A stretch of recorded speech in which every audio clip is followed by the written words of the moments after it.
drinks industry is expected to play a very large role in Courtauld Commitment 2, and the main reason being is that there's such a large sector.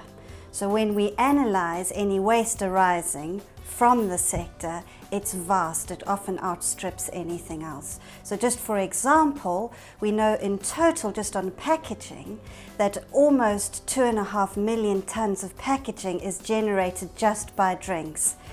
In Courtauld Commitment 2, on our packaging target, it moves beyond weight, and we're now taking carbon into consideration because it takes a broader range of environmental impacts into consideration. And I think that's really important, and it's something that the drink sector have also recognized because a lot of them have got very long supply chains. So carbon is a much better measure for them. So a very good example is these bottles of J2O, and this is an example of where this bottle is what it used to look like and weighed 200 grams, and this bottle now weighs 180 grams, but you can hardly tell the difference, and that's really important because the consumer doesn't really want to see much of the change. However, in Courtauld too, there's some new things that people can take on board and start to change. And we've got some very good examples. We've got using more recycled content in packaging. So there are a number of companies such as Innocent, the Cooperative, who are now starting to increase recycled content in their plastic bottles. And that's a very good example, and it's the kind of thing we'd like to see more of. Another example is trying to increase recycling rates. So there's some materials where increasing recycled content, companies can't really do that much with. And a good example is aluminium cans. And we've got one here. And when it comes to cans, it's about a brand actually being credited for increasing recycling rates. Another one is the aluminium Coke can. And we worked with Coca-Cola and beverage can manufacturers across Europe to look at, can we lightweight a Coke can or an aluminium can, because they're already very light. And yes, there is room.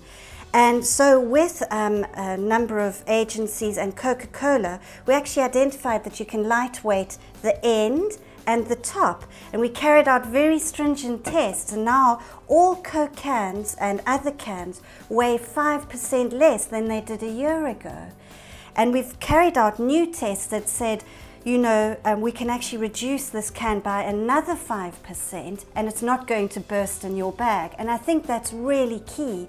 So Coca-Cola and RAP have been working and looking at, can we push the boundary of development and not just do little changes. So RAP have been running a project called Glass Right Wine over the last 3 years to try and encourage the bulk importation of wine into the UK.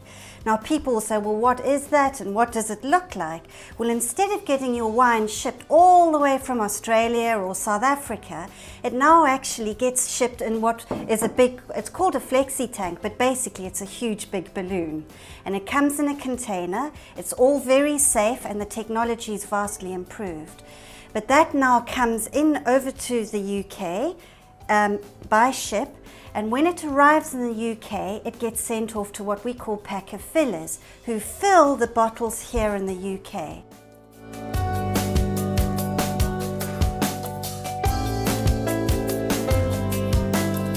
What's really exciting and something that RAP are wanting to explore and under Courtauld Commitment 2 is not just looking at wine, because it's fairly well established in wine, still a lot to do, but could we do that with drink? And we know it have other drinks such as fruit juices and cordials. And what's really interesting about concentrating a drink, and a good example here would be in the fruit juice or cordial sectors, is that you're actually going to be using less packaging as well. And you're also having big savings in your supply chain. Vast reduction in truckloads because you're transporting less liquid around the place. So this is a very good example. Tesco were one of the first retailers to actually bring in, this is a double concentrate. And that's really interesting. So instead of now sort of us carrying home a 2-litre bottle of fruit juice, we're now actually carrying this tiny little bottle.